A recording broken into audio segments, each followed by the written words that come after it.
predictions for the future along with our wonderful special guest, Pepi Sonuga, a.k.a. Lacey, in just a moment here. Stay tuned. You're tuning into the destination for TV superfan discussion, AFTERBUZZ TV. And now, let the buzz begin. I love that, like, Lacretia, I never worry about music for this show because you make such a good note of it. And I'm always like, we come in and they're like, what music would you like to open with? And I'm like, Lacretia's got this. She's got it. It's just you. You did this. I'm the one who picked this song because it was at the beginning and the end. But my dad's a rock DJ, so I know the music in this show. Right. Now with the new shows where I'm like, what is this? I don't know. Yeah. And I mean, the thing is, too, is like they always pick such great songs for this show. And they always have great stuff in Evil Dead has a good soundtrack. It does. Dude, but the season playlists seem as if they were downloaded directly from Lacretia's brain. Exactly. Even when we were watching it, she's like, oh yeah, I know, this song is that. Yeah. Like Shazam. Like for me, it's like I might know the song title, but she knows like the artist, the way the song is spelled, like what album it's from. The ad-libs. And then suddenly I've been talking to her about Alice Cooper for half an hour, and I don't know how we got here. I love Alice Cooper, guys, and he was last week, but we got quiet right this week. We sure did. Welcome, guys, to the Ash vs. Evil Dead After Show here on AfterBuzz TV. If you guys have not done so already, head on over to iTunes. Give us a listen there. Subscribe. Then you can download the episodes. Take us with you wherever you go. Listen to us when you're driving to work, walking your dog, doing your dishes, like whatever. It's in just in your iPhone into your ears. It's magical. So you should totally do that. But if you are listening on iTunes, remember, you can also check us out on YouTube so you can see all of our lovely faces as well as hearing our lovely voices talking about our love of Ash vs. Evil Dead, especially when we have got fabulous guest stars in the studio. As we so frequently do, we have Pepi Sonuga with us tonight.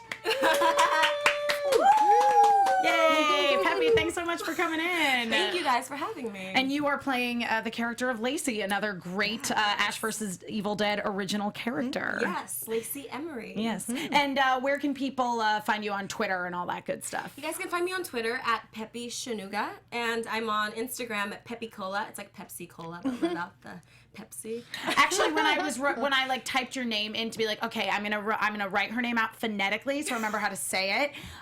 It auto-corrected your name to Pepsi. Do you have that problem often? Oh, I do have that problem, but you see, it's not a problem because in a few years, it's going to be an endorsement. You see, I'm waiting for that. Pepsi, like, hit me up. I'm ready. Yeah, that would be genius. So Exactly. if you're a representative from Pepsi watching this show, here's your girl right here. I'm ready. No-brainer. And move over, Taylor Swift. We got Peppy. Pepi Cola. And I have a fabulous panel of hosts with me tonight as well. Lacretia Lyon. Hey guys, since I'm Lacretia Lyon, you can always find me at LacretiaLyon anywhere on the internet since there is only one. And Lex Michael. That is me, Lex Michael, all over social media at the Lex Michael. And both of you guys have on these amazing Ash vs. Evil Dead t-shirts. The Comic-Con tee for season 2. Yeah. But like you're rocking the cut. Hers is like designed. Yeah, I cut it out so we didn't match. That's like a Kelly kind of situation. Yeah, you know, she's always makes her wearing clothes. Yeah. She's always wearing like her own cut tees. I mean, my shirt is sweet as well. Oh, yeah. I've got like a little Evil Dead action happening here. Oh, I love that. With the pentagram. Yeah. My friend Jeff Henderson actually designed this shirt. I bought it from him at formerly Kamikaze last year, now LA Comic-Con, which is coming up this coming weekend. But yes, I'm Emma Fyffe. I can be found all over the internet, wherever Emma Fyffes are sold, at my name, Emma Fyffe. For those of you who are watching live, Lacretia has got the live chat up there. And we'll also be following along on Twitter with that hashtag ABTV Evil Dead. If you guys have any thoughts you want to share, I know that we've got some stuff in there already that people said a little bit earlier today. So we'll talk a little bit more about that in just a moment. But first, Pepi, you have spent 2 episodes trapped in the Delta at this point. Yes. Watching all manner of horrible things happen to people you care about. Oh my God. Tell me about it. I know. I've spent two episodes in this, but that was really about 3 weeks in this Delta. But let me tell you, I was happy when I read the script and I'm like, oh my gosh. Pablo was stuck in the Delta too. I'm like, yes, a friend. So it wasn't so bad. I mean, yeah, we were there together, and it was fun. It's true. You didn't have to be quite so lonely as you were last episode, just like watching people get murdered before your eyes by this car that you were trapped in. Literally just me in a huge set, just to react to things, bad things happening to you. Yeah, this was a lot more fun. This is like we're like throwing ourselves at the car, and yeah, it was fun. That's awesome. And you spent about 3 weeks in the Delta, you would estimate. Absolutely. Every day was in the Delta. And were you aware that it was like such a big part of Evil Dead history? Oh my God, the Delta The would car be? is, I wasn't aware. Yeah. But you know what? I don't know, can I say this? I don't think this is a spoiler. But that car is the original car. Yeah, oh yeah. Do you know that? Yeah, Ted Raimi was on the show last week, and he's like, Ted was like, that's my mom's car from like when we were teenagers. Yeah. That's the original car. Yes. Yep. And we found out when we were shooting the scene with all the kids in it. Right. And we're all in this, and they're being really particular, because when we're doing like the rough scenes, we're not using that car. Right. But when we're doing the scenes where we're sitting down, they're being very particular. Like everyone's suddenly watching. Yeah. And you're like, oh, this is the original car. So I think that's really cool. It is, yeah. That original car is like, it's like the hero car. It's the car they used for the close-ups, and when you're in just like a nice shot of the car driving. But And I didn't know that was just their car. The Raimis, that's just their. They didn't have it. They were just like, we're just gonna throw our car in there. Now it's a legend in its own. I know. Yeah, it's Ash's Batmobile. Yeah, it definitely is. It survived the years. Yeah. Now, well, speaking of, certainly, you're like, oh, that is the car from, the original film. Were you a fan of the Evil Dead franchise at all going into this project? I wasn't because I wasn't even aware of this whole world. I mean, like I was telling you before we got on, I'm originally from Nigeria, Africa. So over there, we're like 20 years behind. Right. So I didn't know anything about Evil Dead. So when I got this audition, I watched the first film, and I was like, okay, this is cool, this is awesome. And then I saw the TV show, which is completely different in terms of the tone, well, right? Because the original Evil Dead film, they had actually set out to make a horror movie, and they were going to turn Bruce Campbell into this like big action star, and instead it was very creative low budget effects. But they kind of ended up with something still scary for sure, but better, slightly comedic. Yes. Yeah, starting with Evil Dead 2 especially, they went intentionally very much in the direction of a live-action Charles Fleischer cartoon. Yes. Which I think is very much reflected in the tone of the show. Yes. So I saw that when I saw the first episode of the thing. I'm like, oh my God, this is amazing. So now I'm definitely a fan. But I don't have the pleasure of, saying that I've been on this ride for, forever. Right, of course. Well, I mean, we forgive you, Please. I mean, growing up in Africa, I imagine it was a little harder to obtain these things. Exactly, it is. But now I know, and I hope me being on this show will get that audience to, because it really is. It's a cool thing. I've never seen anything like this on TV. I think it really manages to be both very scary and very funny at the same time. You know what I mean? It's like every episode opens with some sort of blood splatter that leads us into the title frame. Yes. And so it's every episode trying to be like, all right, well, whose head's gonna explode in the first minute and a half of this episode? Right, and then they're like, Ash versus Evil Dead. Yeah. Welcome. Yes. Welcome. And it really is welcoming. It is. The blood spatter. Yeah. It is something about seeing Lee Major's exploded head explode again made me feel right at home. Absolutely. Yeah. Oh, poor Lee Majors. He met a very sad end in the last episode. My heart. Yeah. Yep. It was so funny in this episode too. I mean, that's kind of what we opened up on, is exactly where we left off in the last episode, where Ash is there with the dead body of Brock, his father, and he's like putting his brains back into his head. He's like trying to fix it. Like, can you find an eyeball, please? Man, that's Evil Dead. That's Evil Dead. Yeah. That's right there. It is so weirdly moving watching him trying to scoop his father's brain back into his. It's so sad. I know. It's sort of a sweet scene. Yeah. I have to admit, I did for a moment though go, are you sure you want to put that brain back in his body? It might turn into a Deadite. might be less likely for him to turn into a Deadite if he doesn't have a brain, you know? Well, luckily they smash it again. That is true. Yeah, there's no way to get the brain back inside now. Yeah. No, it's it all gets very artfully ruined by the possessed Delta, which Pepe is still trapped in at this point. But so in this episode we kind of had like 3 storylines. We had the storyline of, you know, Ash trying to get the Delta back, where he kind of teams up with Chet and takes Chet's car to chase them down. The storyline of Ruby and Kelly kind of on their side quest to defeat Ruby's demon children, and the storyline of Pepe and Pablo being in the Delta. So let's talk a little about Ruby and Kelly, because they were a little bit more removed than the other 2 storylines, which ultimately ended up sort of intertwining with one another. So Ruby and Kelly.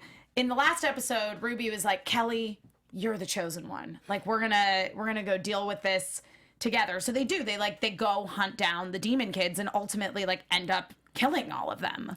I really like that because it was another moving scene, sort of, with Ruby killing the final demon child. There was this sigh of relief and also a sigh of regret of, you know, her children, you know, having to kill them. I like that. I do too. I mean, I think that you do see some really nice emotion from Ruby in regards to these demon kids, because as you say, Lacretia, it's like it seems like she does kind of care about them in a weird way, even though she even says to Kelly, she's like, you've seen how powerful they are and how destructive they can be. Like, we gotta put an end to this. We gotta deal with it. So then my question is, do you guys feel like now that, because I mean, you know, Kelly helped in the process certainly, but Ruby was the one that stabbed them all and made the choice to kill them. Yeah. Do you feel now that like Ruby is truly an ally, or do you think that she still is kind of shifty and has some ulterior plans? I feel like Ruby's goal has always been essentially, let's keep the things that are so terrible that I can't wrangle them from being so terrible that I can't wrangle them. I feel like that doesn't necessarily change. Right. So I feel like as long as her agenda keeps aligning with Ash's, then the 2 of them will end up in the same direction. Because, you know, even when I left off in the last season, right, we left off sort of like Ruby's a villain. Yeah. But when you think about it, I don't really think she's a villain to get Ash. No. She's just over after her own agenda. So I think you're right. As long as it aligns with, you know, what everyone else wants, she's like, cool, I'll be on your team. Yeah. But I think for her to kill her children, that proves, you know, because she cared. Yeah, she definitely did. And I think that I kind of agree with what you're saying, Lex, that it's like what she wants right now is aligning with what Ash is kind of like meant to fulfill. Yeah. If you know what I mean, like this sort of greater destiny, if you will. So so I think you're right, Pepe, that like it proves that she saying that like she needs Ash's help and she wants the same things as him is absolutely true. Yeah. But if for whatever reason suddenly Ash wanted something completely different from what she was after, it's not like she would follow him. No. I think at this juncture, Ash is incredibly fortunate that his agenda is not at odds with Ruby, because I feel like when that day comes, I think Ruby has proven that she's more than a match for Ash, certainly. So that would be a very interesting day, I think. Yes. I agree. Yeah. I agree. She's just incredibly like powerful and capable. I mean, I loved this battle with the demon children simply because we had like 2 women just like kicking butt. Going at it. And by the way, the 2 of them together playing off each other. And when they went excellent. back to back, and then they're like, ooh, it was great. It's a situation where I absolutely would not for any reason want these 2 actresses to leave this show, but I can absolutely see myself watching just that every single week for just years. Yeah. I think we teased that a lot. We were joking about that. We're like, oh, this is a spinoff. This is a Ruby and Kelly spinoff. Because really, they're like their own entity. They're like, you just want to watch. It's beautiful. Yeah. I love that they're even letting that show, that female power, and Yeah, Joe M1K in the chat also really loves the Ruby Kelly dynamic, and as I say, it's Xena 2.0. It like is. two badass women just fighting and clearly being the strongest people in the show. Yeah, no, it totally is. Yeah, Kelly. I mean, she's certainly very different than Gabrielle, but like I see sort of the parallel there of like she has the potential to be as like composed as Ruby is. Yeah, I think so. So, yeah. Yeah, because I really liked how Kelly put her hand on Ruby's shoulder whenever she could tell she was a little upset about having to kill her kids. Yeah. And that was just so fitting for both of them because neither one of them are really emotional. Yes. Yeah. I mean, there was that whole conversation that Pablo had with Kelly in the last episode about, like, her lack of emotional attachments and how that's so awesome. And I think what it was Kelly recognizing in Ruby that, like, while Ruby is being, trying to pretend that she is that strong and that things don't rattle her, they actually do. Yeah. And Kelly totally understands that.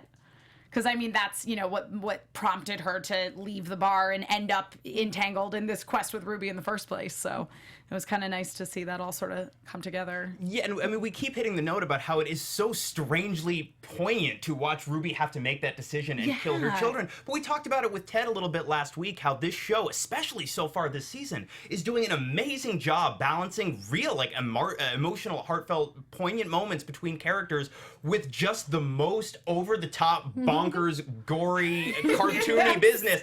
And that's really difficult to do. It's difficult to do one, let alone walk that line where you're balancing both so effectively. Like, hats off. Yeah. That's tip of the imaginary hat. Yeah, I absolutely. agree. And that's why I love watching Ruby with her kids, because like I think up until this point she's always been this really strong and powerful character, almost feline like, where we can't even see what she's thinking. And with these kids it's sort of, I mean, she's not human yet, but it's like, she's not the most loving person still, but it's still like, we see this thing. Yeah, but it's like, just because she's not necessarily 100% our definition of what is human, so to speak, she still has those emotions like a human does. Exactly. That's her kryptonite. Her kids are like, that's where you can get her, Yep. But she also is like pragmatic enough to recognize that, like, they were out of control. Yeah. And something had to be done about it. That just makes me scared, though. Yeah. For what she's scared about. I know. Because, I mean, if she's that desperate to get rid of her children, I'm just scared about what, what she's trying to hide. Yeah. It's like she's pretty good at pretending like stuff doesn't really affect her. Exactly. So there's definitely something down the pipeline to be pretty scared of. And she just killed them all. And so, I mean, that's not the end. I don't think that's the end. So, she's certainly having a much easier time. Well, not easier time, but she's making the more mature adult decision to sever ties with and end the lives of her demon babies in a way that Ash does not quite seem to be able to separate himself from this car. No. I didn't even notice that. You're right. Oh my gosh, Ash. You're so right. That says something about him. Yes. It's like, Ash, this is a thing. Like the demon children were people? Exactly. Kind of. Yeah. They were alive-ish, I guess. Then again, so was the car. Yeah, so was the Delta. It got possessed. Like, there was an entity. Oh my god, the part where the demons are like, Mama, though. They're like, say, like, oh my god, it can't deal. It's like a huge thing calling out for its mother. Like, well, you feel like sad about it, because you're like, like, how do I feel? It is your mom, but you're trying to murder her. So I don't know how to deal with this. Family issues. Yeah, for sure. Definitely. And just when Ash had resolved with his dad, his own car, put an end to his life with Lacey inside of it, and then, fortunately for her, the car just like absorbs Pablo into it for all intents and purposes. Just pulls him in with the seatbelts, just grabs him and pulls him in. Yeah. Yep. It's like, because the idea is that, the Necronomicon was in the car, and there is definitely this link between Pablo and the Necronomicon. Right. Speaking of, so the Necronomicon speaking might now be my new favorite thing that there is. Just my favorite thing out of all of the things that there are. The way, the puppeteering effect on the mouth, because the mouth just goes up and down like, Pablo, read my word. It's amazing. I genuinely love it. Again, I might watch that for half an hour a week. Just the book going. It so reminded me of Wet Hot American Summer when the can. Oh my god! I love that. When he has the little flapper mouth. Yes. H. Sean Benjamin can of vegetables. Oh, and I know you so love good. the part where he spat out the thing too. He's like, just say the words. That was amazing. I got so nervous, by the way, when that happened. When Pablo was like stabbing the Necronomicon in the face repeatedly, and he's like, "No, just say the incantation to like send me back to where it came from." And I was like, "Oh no, don't do it, don't do it." That's Wait, did he say it, or did he? Is that what they were hinting at? He said the thing, right? He said, the word. Okay. And this drove me nuts because I totally buy that the kids who find the car pick up the book not knowing what it is, of course. Right. And maybe in this universe, not everybody watches as much horror film and television as the rest of us, and they know not to read the incantation. Fine. So they read it, okay. But why did it frustrate you guys as much as it's frustrating me that Pablo just took the evil book at its word?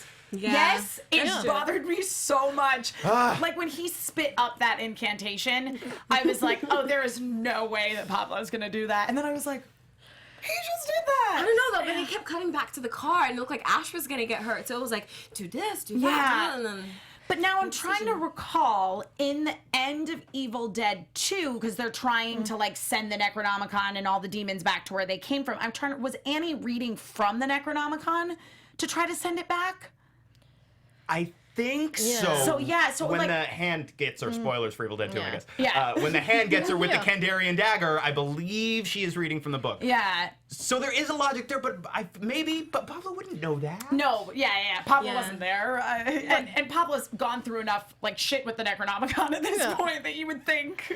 You would think, but it just shows again to Pablo being sort of like the innocent of the show. Like, he just wants to help, and this is a way he can, or he thinks he can, so he's gonna try it. Yeah. Yeah. Now, Pepe, it seems to me that you were a big fan of the character of Pablo. I love the character of Pablo. I mean, when I did the show, I had to watch. I didn't have to, but I watched the whole thing, and I just love. I think he's so, like you said, he's innocent, and he's so sweet, and he's warm. Yeah. It's like all these bad things are happening, and my character the whole time, I felt like she comes in and all these bad things happen, and Pablo is sort of like, it's okay. I'm here. You know what I mean? And it's really sweet. Yeah. So you read the script and you're like, oh man, Lacey's stuck in the car. Oh, that's okay. Pablo's gonna be there. So you can get it. When I saw that he was gonna be there, I'm like, oh yeah, it's gonna be okay then. Pablo's there. I think he's just warm. Yeah. Everyone else in the series is like, they kind of know what they have to do, and they're like, we're gonna do it.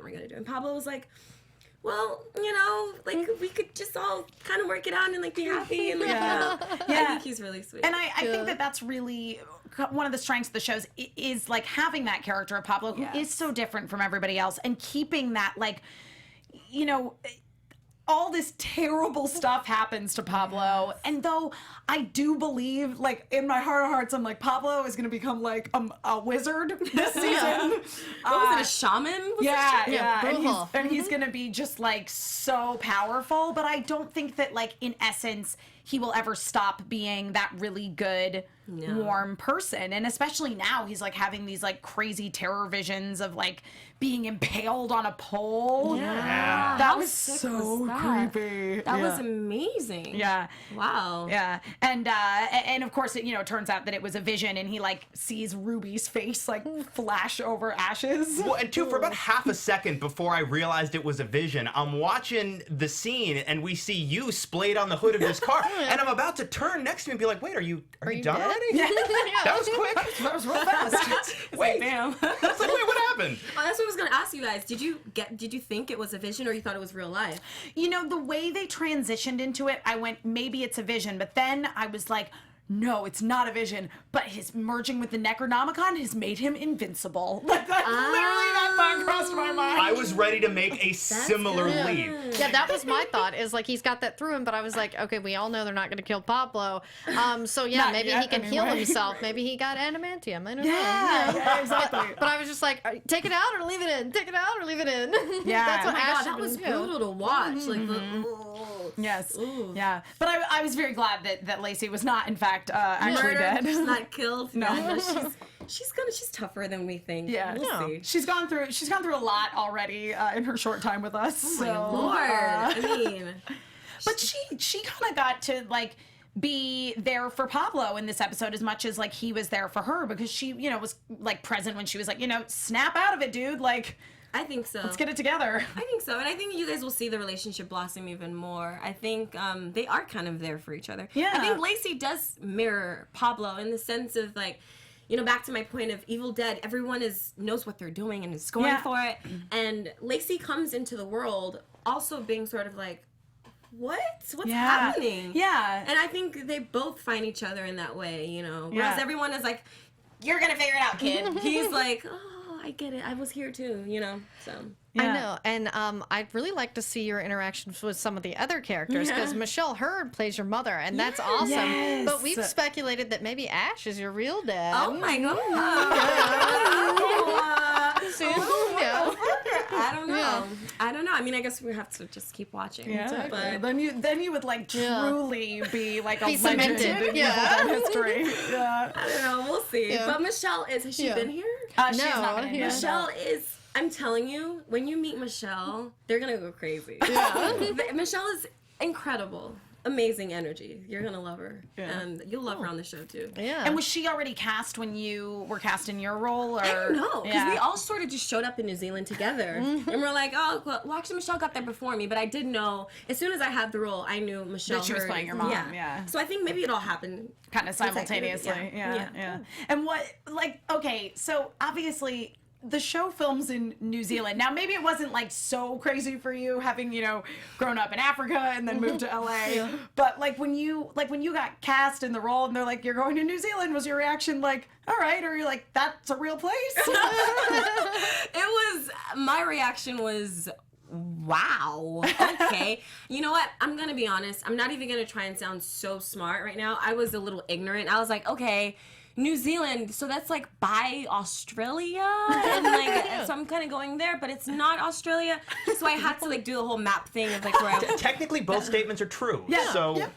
I don't know though, but I should have known. But now I know. Now that I've explored that other part of the world, I know. But it was still crazy because it's completely different from Africa. I never would have thought I would find myself over there. It's so far from what I think I even need to.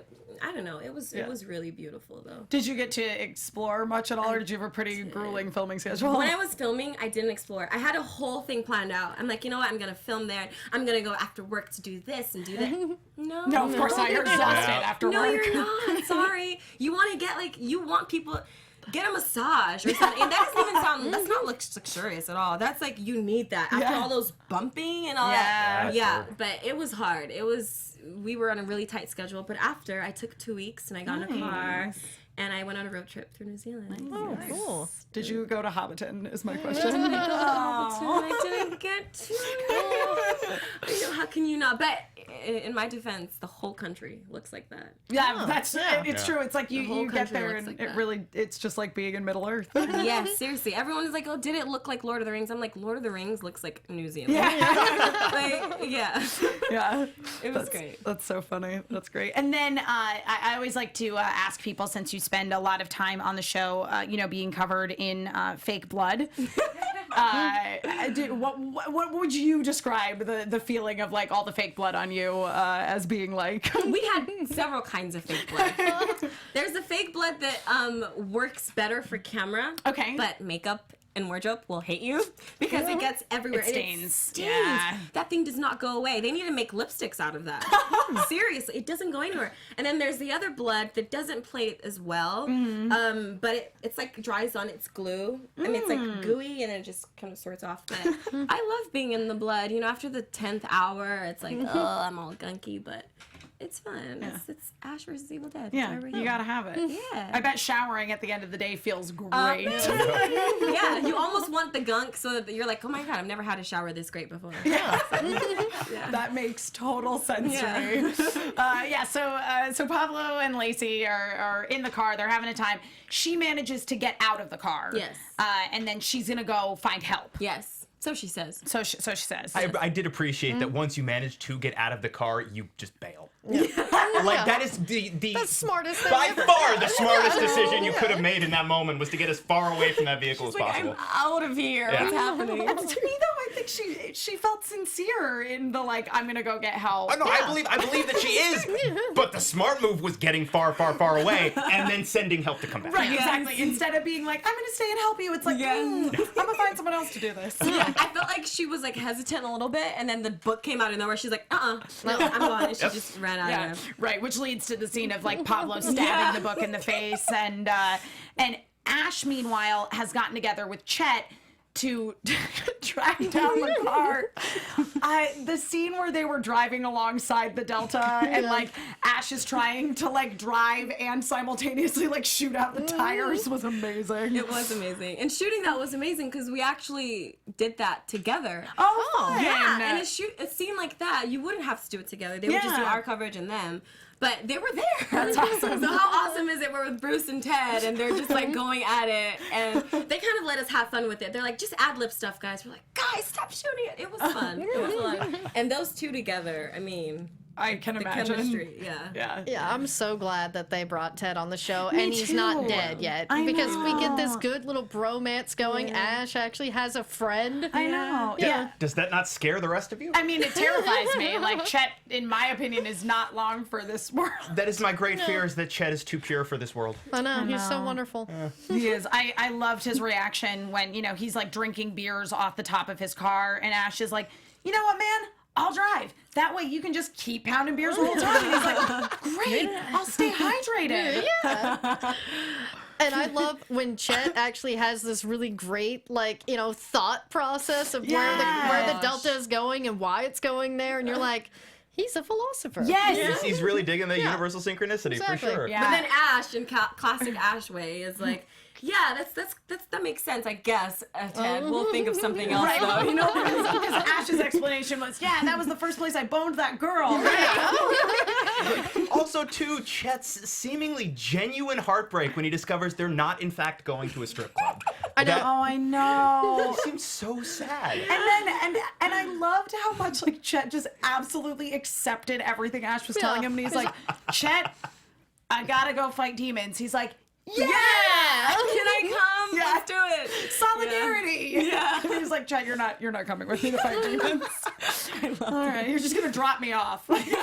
And what was the name of the titty bar? The Mammary? What is it? Memory Lane. Memory Lane. Yeah. I was like, it was something clever. It's like, I love strip club names and shows because they're always fun. Yeah, well, and also, like, in that whole first scene where he tracks down Chet to get the car, and there is that whole miscommunication of, like, I think it's this one thing, and Chet's like, actually, it's this really, like, philosophical, intelligent reason as to why the car would go to that place. And then flip it around, it's Chet being like, let's go to Memory Lane, and Ash is like, yeah, let's go down Memory Lane. What? But yeah, it's and like the chemistry between the two of them is so genuine because it's like they really have been friends for that long. 30 plus years, yeah. No, I mean, watching them together on set, I think that's something really incredible. I think the Evil Dead fans would love this. It's like, you see the real core of Evil Dead. It's just a bunch of guys who loved what they did and are just having fun with each other. Watching them on set, it's like, I see that. I see them 21 years old just like goofing around. Just that now they're like, oh, we have all this money and all this stuff. And it's cooler now. You know what I mean? But they're still the same and it shows on screen. Yeah. And I think that like the heart of Evil Dead is still very much the same and intact, and I think that the series just does a tremendous job of appealing to people who are a longtime fan of the franchise. Yes. And this season just like adding those extra layers of bringing in like Ted Raimi, for example, like things that have been associated with the series for so long. It's just it's it's great. Perfect. Yeah. Now, a lot of the people who work on this show have been involved in, multiple projects with both Sam Raimi and Rob Tapert. Did you feel like you were walking into sort of like a family almost? Yeah, and that was really scary. It's really scary, especially in New Zealand. You're like, oh my gosh, I'm going to be in this new country alone, and everyone already knows each other.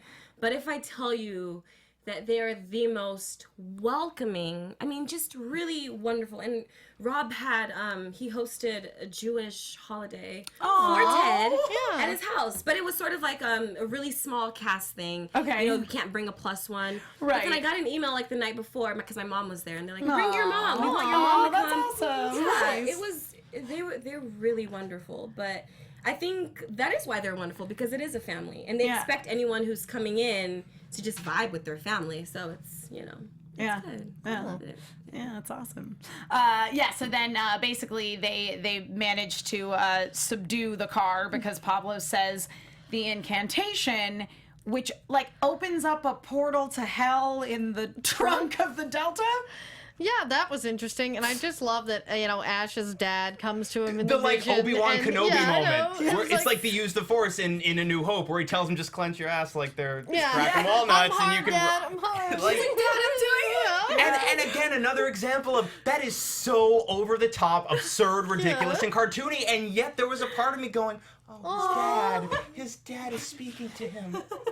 And it was like a metaphor for the bull riding. It's like it's full circle. The advice has come. The time has come. Yep.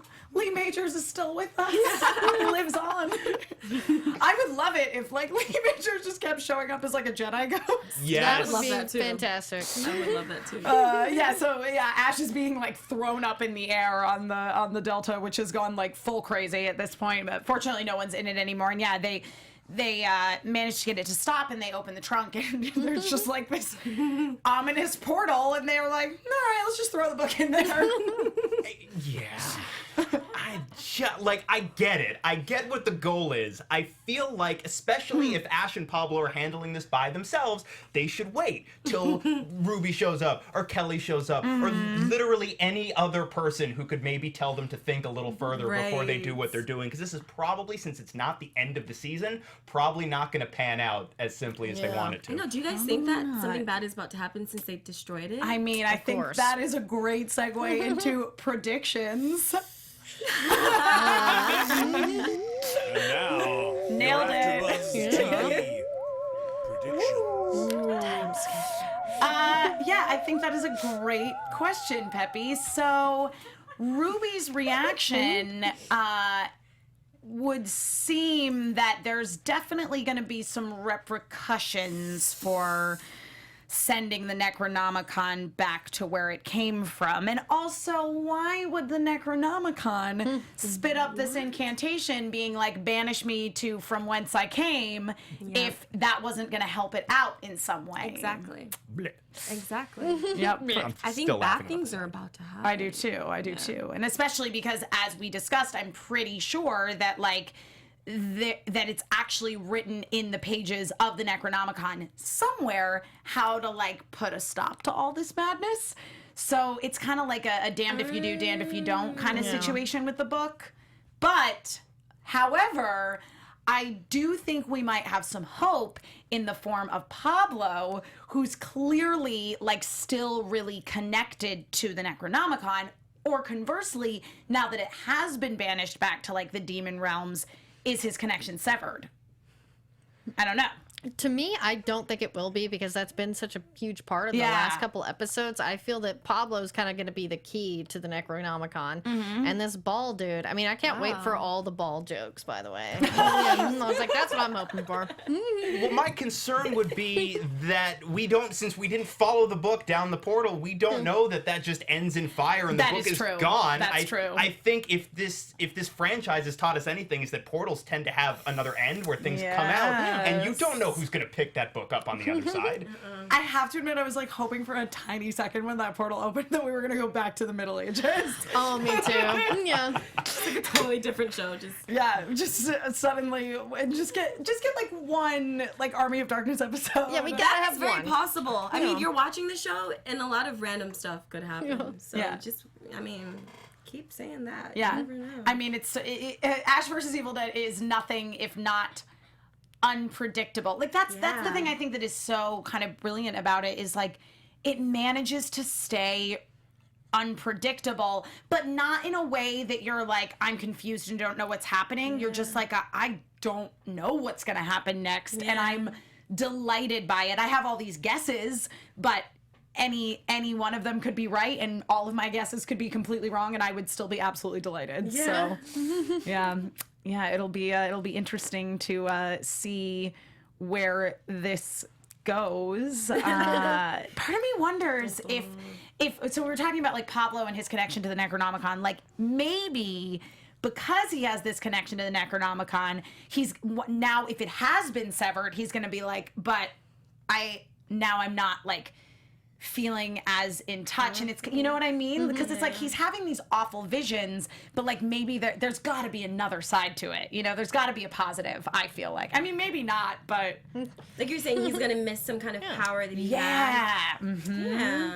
Yep. And I'm very curious too, because Pepe, you mentioned you alluded to the direction in which the Lacey-Pablo relationship is going to move from here on out. I'm curious to see how your character ends up relating to the entire group now that you've essentially gone through your initiation. Yeah. You know what I mean? With Kelly, it was her parents dying in front of her terribly and having to kill her demon mom. With you, it's all of your friends being killed by this car and having to escape. Now you went through it. You went through your hazing, and now you're one of the gang. So I'm really curious to see now where you fit into that dynamic. I think the next episode is going to be a lot of fun in that sense, that we, seeing everyone. A little bit of Lacey's evolution. Because it is at this point, it's like she could go either way. She could go that, because I mean, Ash even, in the films, like started as kind of just like an innocent kid. Yeah. And then, through all of the experiences that he went through over the years, he's turned into the guy that he is today. And it's like, we see that being paralleled with Kelly, who's very much, been hardened and become like kind of a total badass. But then you also have Pablo, who's going through all the same stuff that Kelly is in many ways, but like remains still a very like, pure, good, hopeful person. Yeah. I think that's interesting. So I think, Lacey is kind of poised to go either way at this point. So I think you're right. I think she does have potential to either fight or flight. She can get tough, or she could, Yeah. I don't know. I think she could ultimately be like a very good sort of ally for Pablo. Yeah, I think so. I see romance in their future, maybe. We always like romance. Well, and especially because whether it is romantic or platonic, it sounds like we're gonna have a relationship of sorts between Lacey and Pablo.